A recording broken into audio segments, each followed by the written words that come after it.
We got a phone call from Missouri Clean Skies. Kaylee and Michael, Senator Mike Moon has got a bill that he is submitting, SB 860, weather modification in the cloud seeding. Kaylee and Michael asked Kevin to testify on silver iodide.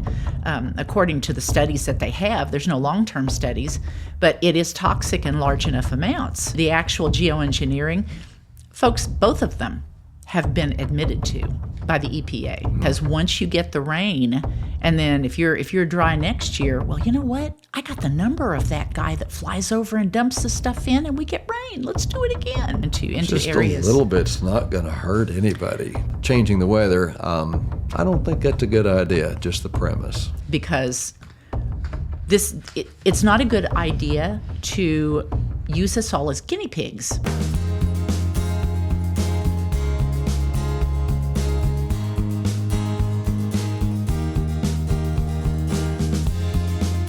Welcome, everyone, to the Patriot Project on Mugwump Media.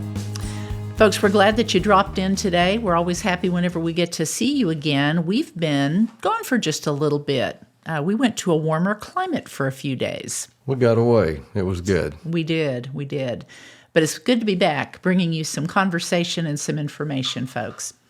Now, we got back on February 1st, and the crazy thing, if any of you own a small business, you know that sometimes you get back and you hit the ground running. So the last 5 days have been a blur. It's Friday. We normally get a video out. We try to get it done on Wednesday and get it out on the weekend. So we're kind of running behind, but we wanted to touch base and kind of catch up with you guys on some of the things that we've been doing.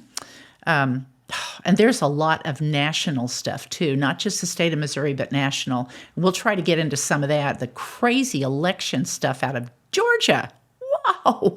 Who saw that coming? It's been a year trying to get all that stuff. And of course, they went in and took truckloads of evidence out. So I'm kind of holding my breath looking to see what that's going to be. That and other stuff. But we'll be catching up with that over the next few weeks. Now, today, I wanted to fill you in on the way back, and this was probably on Saturday.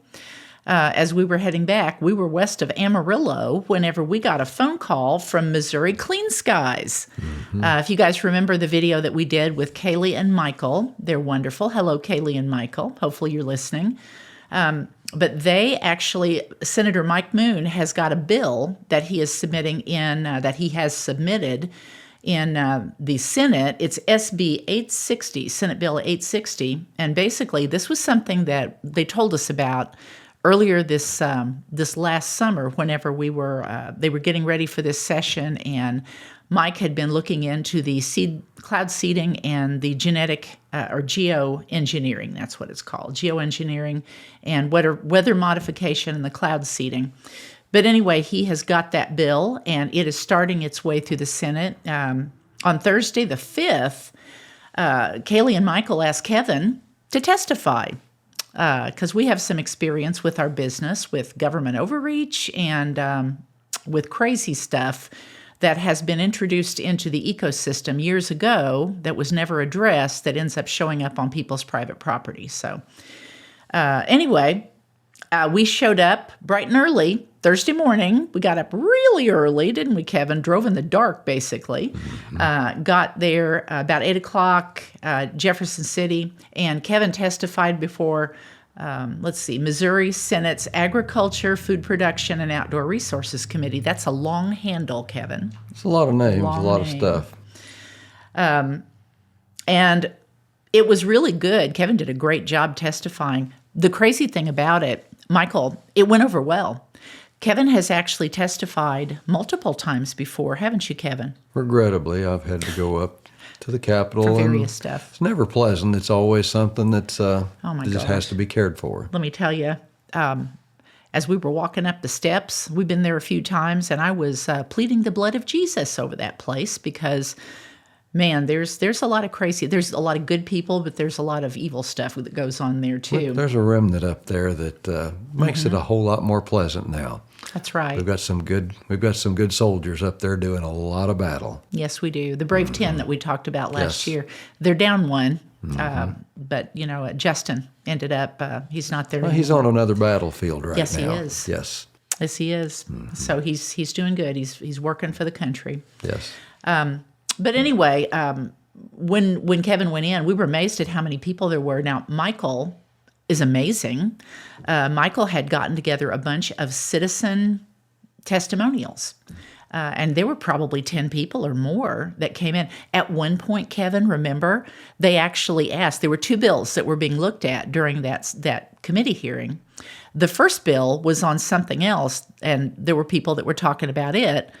But whenever ours came up, there were so many people that needed to testify. They literally, the chairman of the committee ask people to get up and leave if you've already tested, if your bill is done and over with, because we got to make room for all these people coming in to testify. Michael, you did a great job getting people together to testify. Michael has some good organizational skills, and he's quite a leader. And yes, not only that, but he's quite an expert, and that's something that you know what, we are the experts in many things. If we have personal experience in something and it's affecting us, we have standing. And seeing Michael gather together so many citizens that have been affected and are concerned about what's going on with this geoengineering, I was dumbfounded by how many experts really were there. Now, they would not be considered experts in some people's eyes, but people that have been affected by this stuff and have dealt with this stuff on many levels and many layers, all the way down to a gentleman that he actually has heavy metals in his body and has caused a lot of health issues. But talk about an expert there. He's been dealing with that firsthand, what we're trying to prevent and what we're concerned about with these things. We have to know if that is what's going to happen. You know, that's one of the questions that's raised. Yeah. Well, and keep in mind, folks, this is similar to the other stuff, the TCE, the PFAS, the Teflon. I mean, all of this stuff that has been... And, you know, a lot of times it's done unknowingly in the interest of progress. You know, all this cool stuff, these solvents and all this stuff that comes available on the market. And, you know, you want to be up there with the most, you know, the newest thing, the newest gimmick. And you got to have this to make your business run better and to clean things up. I think sometimes they do it unknowingly, but it's the same thing that we always talk about with RFK Jr. Where's the science? Yes. At some point, there has to be long-term studies, and that's the thing. On the cloud seeding, which incidentally, they started that stuff back in like 1946 or something like that after World War II. And it was when people were wanting to put stuff in the cloud. Silver iodide is one thing they use, which is toxic, no long-term studies. And they were wanting to increase their snowpack. I think it was New York State that year. They had a drought, and they didn't have enough snow for their skiers. They were having a hard time. They had the money, follow the money. So they decided to hire these people that had this newfangled thing that they were making it rain. So it worked. And this has been going on since then. And this sounds absurd, but the question was brought up in the Senate hearing. Are there any companies or people involved in doing this? The knowledge of what's going on it needs to be brought out, and that's what Michael's experts brought to the table was the credibility, the information, and the facts and the science of what's going on. And I'm just going to say it. The name, there is a company called Rainmaker. Kind of takes me back to the old Westerns when the medicine shows come to town, and when there was a drought going on, there was always somebody that figured out how to make money with everybody worried about the drought. He'd come up with some scheme, and doggone if he didn't go in, figure out how to collect cash by telling them he could make rain. Rain dances, this is part of human history, and if you can control the weather, you can control the world.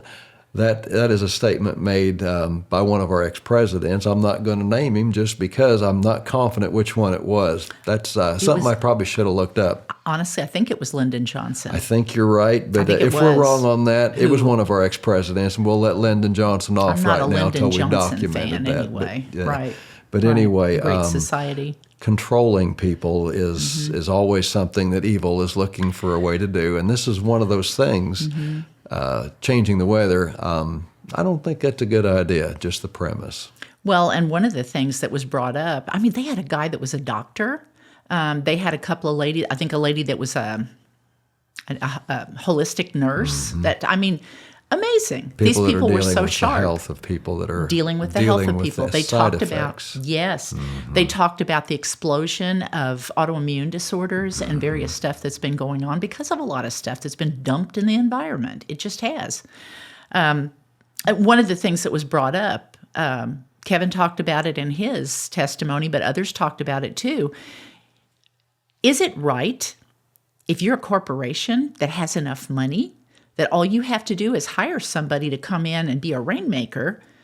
What are you changing the weather patterns and the currents? Is it right if you've got enough money to buy the rain? What about the people that don't have the money to buy the rain? And that's not to mention the stuff that you're dumping into the ground. Silver iodide, according to the studies that they have, there's no long-term studies, but it is toxic in large enough amounts. And what they don't tell you, they're like, oh, well, it dissipates in the air. Okay, what about when it hits the ground? It's cumulative, and it goes down into the soil and the drinking water, and into caves, into just areas. Just a little bit's not going to hurt anybody. Well, and it's habit forming. Bits. It's habit forming because once you get the rain, and then if you're dry next year, well, you know what? I got the number of that guy that flies over and dumps the stuff in, and we get rain. Let's do it again. And there's no long-term studies on that. So, and then of course you have the other stuff, the actual geoengineering. Folks, both of them have been admitted to by the EPA, and cloud seeding has been going on for a long time. So, these people that are like, well, I don't think it really exists. I think it's just the exhaust of airplanes. Okay, well, sometimes there might be some airplane exhaust, but I'm telling you, it's going on. All you have to do is do a little bit of studying and you figure it out. Anyway, just to kind of let you know, wanted to get you guys up to date on that. If you want to call your senator, whoever they may be, let them know and go to the Senate's website, and you can easily find out, type in where you're from, and they'll tell you who your senator is if you don't know. Let them know that you want them to either sponsor, actually both, sponsor and vote for Senator Mike Moon's bill on geoengineering banning, SB 860, because it's not a good idea to use us all as guinea pigs. I'm just going to give a list of a few chemicals. If this is all spread in over one area, just the list of these few chemicals that we know are harmful that we were told were not at one time: DDT, glyphosate, TCE, the PFAS, microplastics, and harmful chemicals of all kinds are already in our environment. Probably, I'll bet one thing's probably not contributing to everything that someone's dealing with, but those things together, obviously, we need to have some research, some studies. We need to have the experts come in and determine if this is safe, if it's doable, and if it's controllable. And folks, family businesses have had to shut down, not because of something they did, but because something was discovered in the water or in the area where their business is, which they had no control over. It was done years before. State and federal agencies are notorious about allowing these big businesses to get off the hook. Oh, you're going to clean that up? Well, great. Sign here. And guess what? It doesn't get cleaned up. And years later, whenever the storage tanks they have it in underground rusts out, guess what? Mom and pop down the creek end up having to deal with it. And it puts them out of business. So, that, believe me, we know from personal experience that happens. Our personal experience, we had someone that, you know what, I'm just going to leave that alone. You know, that needs to be a whole nother time we'll do. There's a lot of information here we'd like to share, but for time's sake, we're going to go ahead and just pass that up. And we're going to breeze on through. Yes. Yeah. Here's the takeaway from this. If it falls from the sky, it's going to find its way into our rivers, through our caves, and into our ground and drinking water. And our kids are going to be drinking it. It does not go away. Nope, it doesn't go away. That is very true. And just so you know, just a little afterthought on that, we're not the only ones. Folks, this is gaining steam, let me tell you. Yes. It is. It's gaining momentum. Florida, Tennessee, and Louisiana have either complete or partial bans on the cloud seeding and or the geoengineering. bills that have been introduced, Kentucky, Texas, Pennsylvania, North Carolina, Vermont, Iowa, Montana, Rhode Island, and Missouri. So it is gaining steam. It is for sure. So cool. One of the things Michael shared with us, they were so impressed. One of the lobbyists, here's what he said. He did a great job of organizing, and he shared with us afterward that a well-known lobbyist who was in the room, she was in favor of the bill, by the way. Pretty much everybody was. There was only one guy who said he wasn't, but he just didn't like the technicalities, and he was afraid that it would get out of hand. And it was kind of odd. He made a statement that there was a topic he wasn't going to talk about because he knew that wasn't what was being presented, but he went ahead and spent a few minutes talking about that anyway. Very topic. So it's kind of odd, but he, like Wanetta said, he wasn't against things, but sometimes when nobody was. Yeah, nobody was. There was no one there that really thought it was a good idea. There was just procedures and a lot of worrying that the two of the people that were there, two of the senators, the thing they asked, and both of them, and one of them I'm pretty sure was a Democrat, and she said, well, no, she said, we have to protect people, but she said, I just don't know how we'd enforce it. So I think part of it is just fleshing it out as to how you can be fair, but yet enforce and make sure that nobody in Missouri is paying these people to come and dump stuff over our heads. So that's a good idea. Michael also shared that he had met with Senator Nick Schroer, and before he even had a chance to say hello, Senator Schroer had heard it. He was listening to it in his office. And before he even talked to anybody, he went ahead and co-sponsored the bill. He was that impressed. So Michael and Kaylee and Senator Moon, you all, man, they're knocking it out of the park. And I think we're going to have some good protection before it's all over with. I'm going to hope and pray that we are. Like other citizens, you know what? They've went ahead, they've done their research, they found something that needs cared for, they're going ahead and stepping up, they're doing it, and they're identifying what's necessary and what it's going to take to get things done properly. Very true, very true. Protecting the citizens. That's kind of the role of government, is protecting the citizens. Yeah. And I really think people are ready for this. Yes. And I tell you why, folks. It's not because we want control. It's not that we want government control. The control that we've seen is fake. It's not really doing the job. It's just going through the motions.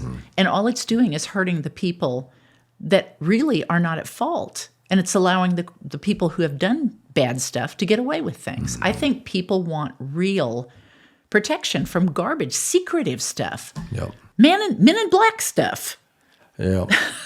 That's what Kevin said. I'm sick of this Men in Black stuff. He said this yesterday. Well, I don't know. I might kind of like the Men in Black stuff. Some people, when you get to talking to them, it's a circle over something that's nothing to do with the topic. And I'd like to have one of them little flashy guns for them to go ahead and calm them down. If I could spray them, they could forget it and move on to the next thing. I know. It'd save a lot of time. Probably a lot of taxpayer dollars, too. I think Trump has a flashy thing. Because of what happened in Venezuela.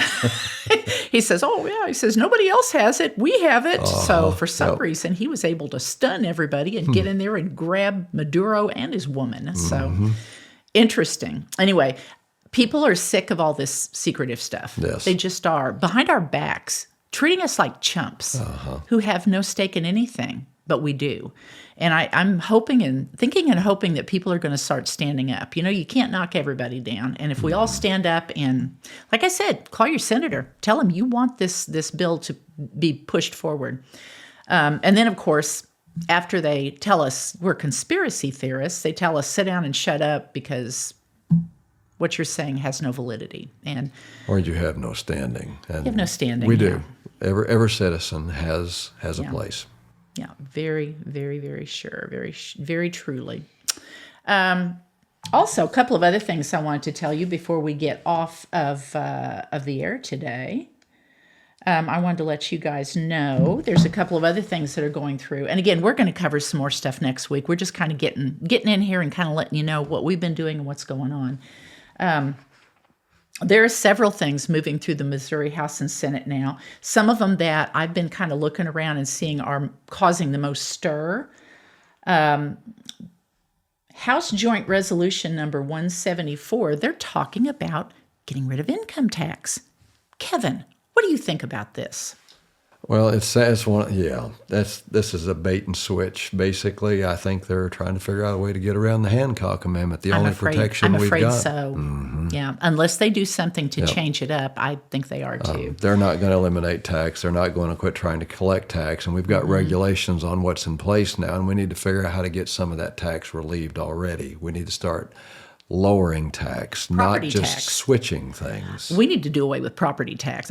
That would be crazy absolutely. how much we have to rent what we've already bought. Yeah. You have to pay for it every year. It's ridiculous. So you don't ever own anything. A car, a house. It makes no sense. What he's talking about, if you guys are not familiar with the Hancock Amendment, Senator Mel Hancock was a very smart guy, and in I believe the 80s, I'm not sure, but during that time, he introduced and they passed this bill that would stop the government, the Missouri government, from taxing the citizens any more than a certain percentage of their income. Basically, they can only tax them so much. They can't just go wild and become Illinois or California, which, strangely enough, we're starting to look a little more like Illinois. I'll share that with you here in just a moment. We need some tax relief, that's for sure. And they are moving toward it, but this is the wrong way. Yes. And it might not be a bad idea to call your representative on, and again, go to the House of Representatives website and type in where you're at, and it will tell you who your representative is. Again, House Joint Resolution number 174. But basically, the Hancock Amendment guarantees that income tax will not be taxed over a certain amount. So how would you get around that nasty little Hancock Amendment if you wanted to? Well, perhaps you'd do away with the income tax. And then you have sales tax, and you're already going to have this really high property tax that keeps shooting up and going higher. Yep. We talked about that in another show. But you've also got sales tax, which is not included in the Hancock Amendment, right, Kevin? So basically, you can just make up for all this money that you're losing by taxing people on services, which would include oil changes, it would include haircuts, it would include all kinds of things that you have to buy for your family and yourself. So it looks to me now, it's early in the process. Things could change. We will see. But what you might do is call your representative and tell them that you are not happy with the fact that that you do believe that we need to be, our taxes need to be, we need relief from all the high taxes, but that the income tax, they need to look at doing something different than what they're doing, because it looks like they're just going to go crazy, wild and crazy on the sales tax, which there are no limits. There is no, the Hancock Amendment does not apply to sales tax. So they could just do probably whatever they want. But anyway, that would be the thing. And just so you know, okay, one of the things I looked at on the Shield Maidens Facebook, and they're amazing. They look up all kinds of stuff. They're there all the time. One of them was actually at the meeting the other day. Very nice lady, not Stacy, but oh, good grief. Can't think of what the other nice lady's name is, but very nice. They look up a lot of this stuff, and they come up with a lot of stats that are absolutely true. Act for Missouri was there also. Mm-hmm. Hello, guys. It was good to see you, yes. Michael and Amy. Mm-hmm. And we're hoping to interview them here before too long. But here's some stats that I found. Missouri's 2026 budget is 52, I think it's 52 billion, right? 52,157,990,000, something like that. Well, guess what? The population is like half of Illinois, but guess what? Illinois' 2026 budget is 55 billion. Oh my goodness. Doesn't sound like we're becoming like Illinois. It sounds like we've already attained that status. Well, and between 2020 and 2025, our new governor agreed to the highest budget, the most expensive budget that we've had. It almost doubled between 2020 and 2025. Yep. I don't understand that. Free money, really. free money, free money, free money. Free money, free money. And what are we paying for? You know, and again, we're not that much below Illinois with half the population. But we're quickly getting to Illinois. That and our minimum wage has shot up. I mean, everything is crazy. And I'm not telling you guys this to discourage you. Not at all. I'm telling you because I want you to know. And again, if you want to, it wouldn't hurt to even email the governor's office and tell him that you're not happy the way he's spending our money. And we need to turn the ship. Turn the ship. Ship needs turned.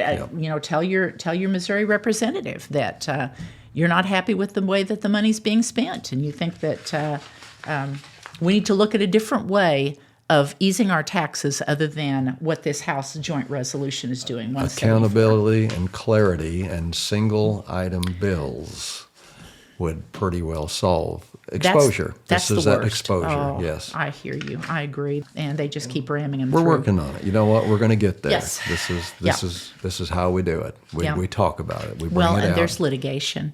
There's litigation, and we're going to keep pounding at it, and it will come through. And there's enough eyes on it, and people calling them. It's a good thing. They're going to do what we, the citizens, continually and persistently tell them that this is what we want. The other thing I want to touch on briefly is Personhood Bill, HB 2688. And you know, these babies, this is something that's being put up this year, and I'm not sure what all the details are, but basically they're being protected. Life is protected by the language of the 5th and the 14th Amendments. And I think it was Darren Chappell that put this up on social media, was talking about how there was some debate in the House, and they were talking about somebody, probably a Democrat, was saying, well, Amendment 3 was voted in last year. So, you know, if there is an abortion and a baby is, which, you know, not really a baby, it's a fetus, whenever it's born and it's still alive, you know, do you really need to save it? Because, I mean, it was an abortion. That makes me sick. It made me nauseous to my stomach. How do you even go that way?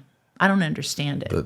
The act of taking a life is murder, and that's against the law. That's against every law we have, and it's against our Constitution. It goes against everything just, true, and pure. Yeah. But the Personhood Bill is something that is making its way, just so you know, through the House right now. And you know, I think eventually abortion is going to be overturned. It is the slavery issue. We already did as a state. You know, we made a statement. Right. The voting citizens did. Yes. We got outside influence has Yep. figured out how to steer us a little bit off course, but we're going to bring it back. This is the slavery human rights issue of our time. It really is. And I think eventually, John Quincy Adams never gave up on abolishing slavery. He saw it through, and he lived his whole life doing that, or working towards that, and it was accomplished. Sometimes it takes a lifetime, but whatever it takes, we're going to do it. Yeah. We're not going to stop. So anyway, these are just a few of the things that are working their way through the House and the Senate right now. Some of the things that, as I was combing through and looking, that are gaining the most attention. So we'll see. We'll see, and we'll update you again at a later date. Next week we'll be back, and we'll come up with some other stuff. I tell you, that I have been chewing my fingernails over the stuff that's been going on in Georgia. So we'll see what happens with that. Well, folks, and Kevin, did you have anything to add? I'm just going to say Benghazi and leave it at that. Oh, you know what? Goodness. There's a lot of movement going on. We're seeing the hope of justice being served throughout our nation. There really is, and it's taking time. I mean, it's taken a year. It's been a year. And there are some things that are starting to come to light now that it literally has taken it a year to work through it. So have patience, folks. You know, things are happening. People are seeing the truth. So I think things are good overall, and we'll just keep on plugging, and we'll keep on talking, and you know, let folks know, pass on the information. It's always a good thing for people to know what's going on, especially in their own state. Well, folks, thanks for joining us again today, and come see us again next week. Always bring somebody with you. For sure. Make sure that you like, share, and subscribe too. And I think we have merchandise up. I think it's working now. It wasn't before, but hopefully it is now. You should be able to order it. But anyway, we do have that. Check out our website. Check out our social media. And we hope that you have a great day wherever you're at. And when we come back again, folks, we always promise to bring more good information to keep you informed, inspired, and always independent. God bless.